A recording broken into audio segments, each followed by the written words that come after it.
When I think about heroes, I think about my brothers in South Vietnam. We're talking about different ones.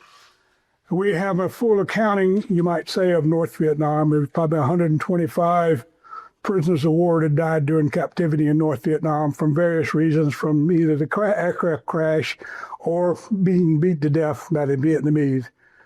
But we have no accounting whatsoever of South Vietnam. We do not know how many were killed on the spot or were captured and was killed later. We have no true accounting of our losses in South Vietnam.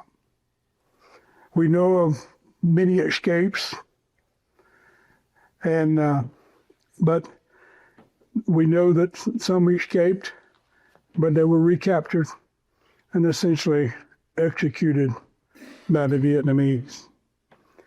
But when you think about heroes, there's many sitting here in this audience.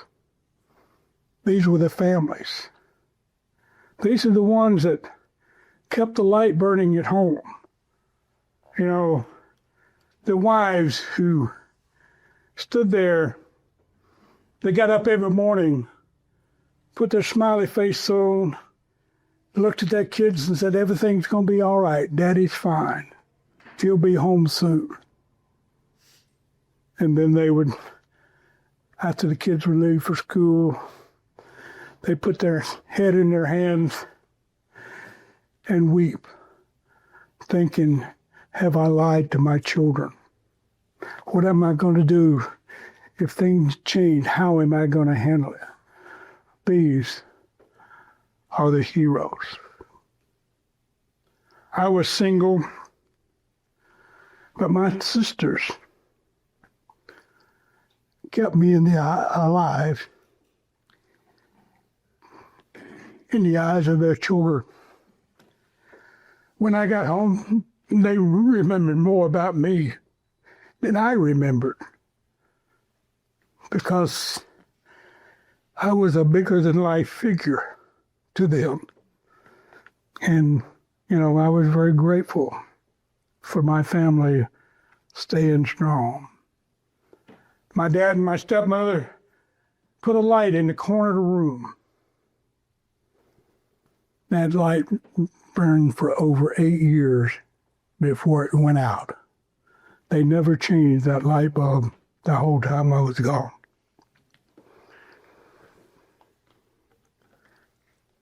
Once we got back from the Biocrats, up to that point, most of us had spent anywhere from 6 months to 8 months in solitary confinement, and there were some that eventually would spend over 4 years in solitary confinement.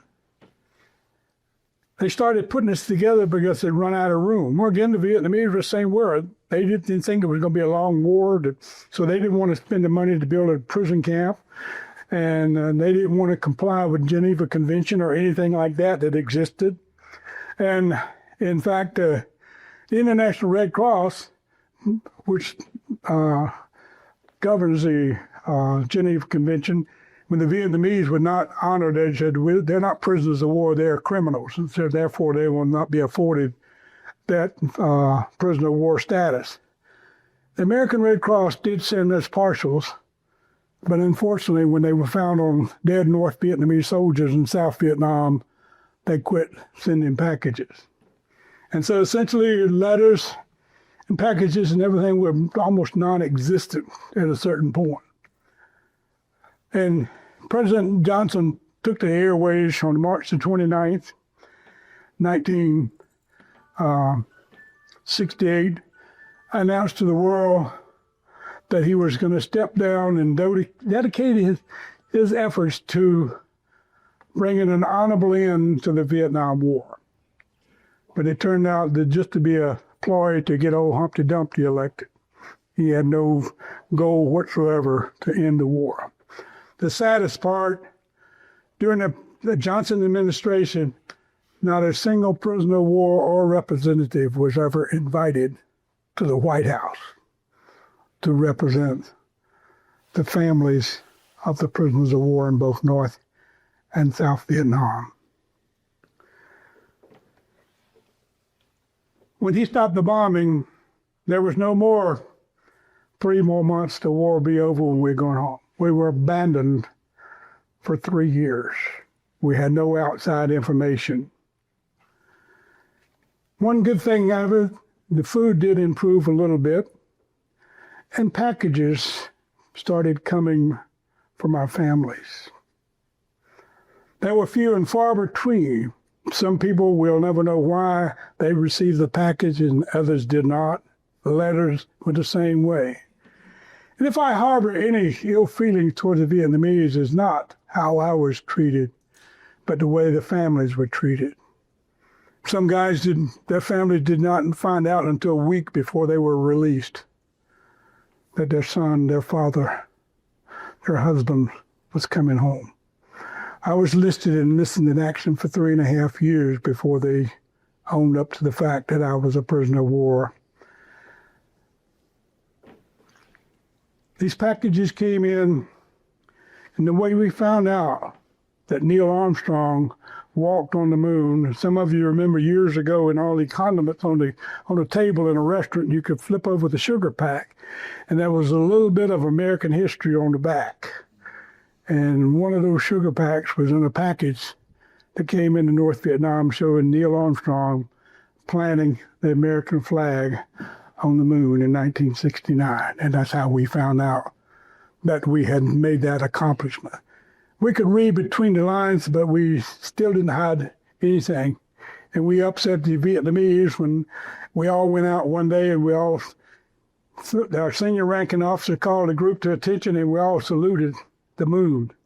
And the Vietnamese could not figure out why we were saluting the moon. And we told them, right now, there's an American flag on the moon. And they spent days trying to figure out how in the hell we knew there was a flag on the moon.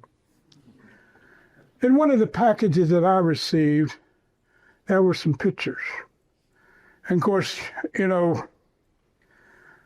were always, they didn't understand English well, and we didn't understand Vietnamese at all, but they were always looking at the expressions. And as I was explaining each one of these photos, I got to someone I didn't know, and all of a sudden I just had a new second cousin, and I gave her life and history and everything else, and I got to keep these pictures.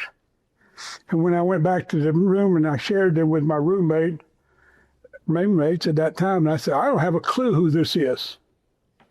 And so someone said, that's so-and-so's wife and kids. And that was a shot in the arm for all of us that our families were now together. That my family had met his family, and they were, you might say, they were praying together, playing together, and crying together as they waited for their loved ones to come home. I was in, last week I spoke Friday and Monday in Jefferson City and in Danridge, and one of their favorite sons was one of my jailmates, General Norm Gaddis. He had moved to Seymour Johnson before, and his wife Hazel stayed in that area, and she was the coordinator for all the wives and families in North Carolina. And so she was the one that was responsible for the ones that had the opportunity to receive packages, to make sure that I had fit the picture of Jim.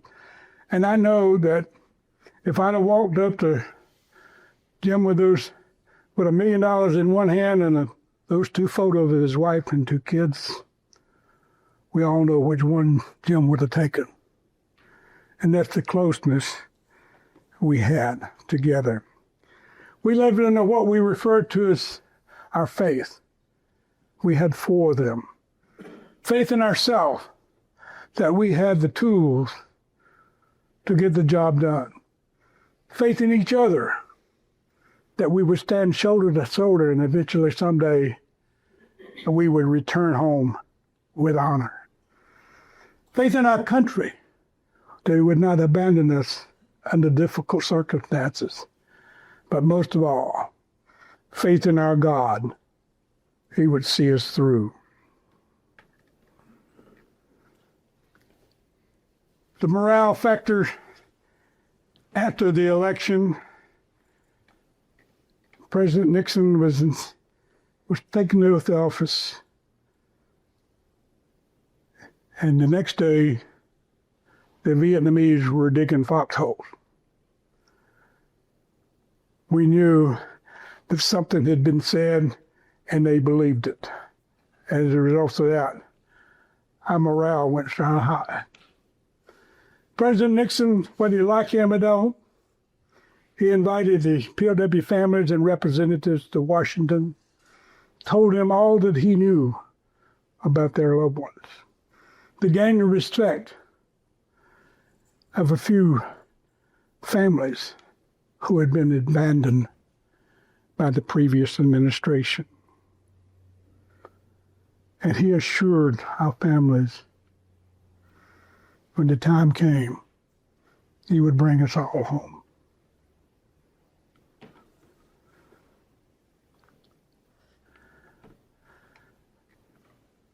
It brings us part of some of us have talked about today and talked about the Sante raid.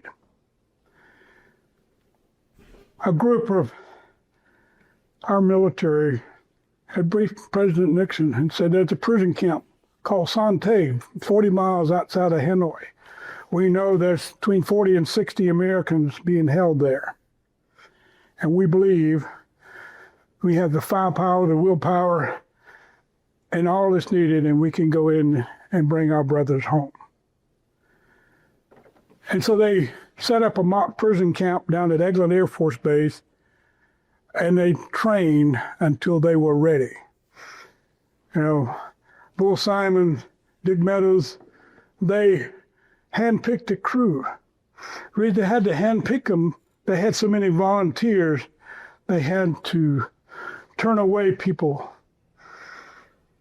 that all they wanted to do is bring their brothers home. We quit flying reconnaissance missions over the area so as not to bring any attention to it.